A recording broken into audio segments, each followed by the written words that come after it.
Alright, what's going on, you guys? Welcome to Real Madrid Hub again. I'm your host, Dr. Jota, and in this video I will keep explaining more details regarding to the new European Super League or La Superliga, according to my Spanish news channel, of course.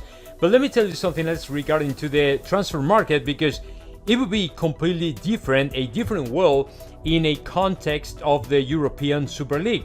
Because according to the last information I have, the transfer market would change completely, right?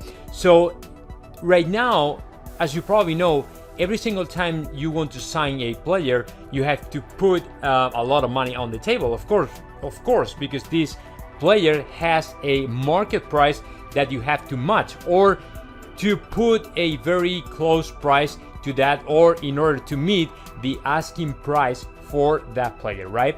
Okay, so this would be a completely different world. In a European Super League, the style of the transfer market would be a more NBA, from the NBA, American basketball style. I mean, that would be more, or would trend to a to the trading, right? So you when you have to exchange players, that is how the new transfer market would look like. I mean, if you want a player, what you have to do is to put another player from your team on the table, so you guys or the clubs can trade these players with each other, right? For example, if you have a player who I'm interested in a lot, okay, what I have to do then is to put another player on the table and see if the other club, who is the owner of the other player, is really interested in go ahead and trade these players. You know what I'm saying? So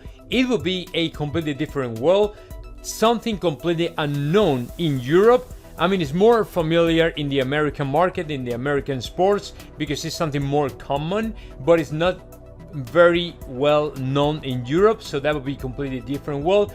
But the good news is that the clubs wouldn't have to spend such an amount of money, that crazy money they spend nowadays, every time they have to sign a player. So to me is as well very good news for the clubs, for the teams, because they will not have to spend thousand or even 100 millions in signings for the next year, in signings for big names or something like that. So it's going to be a completely different world.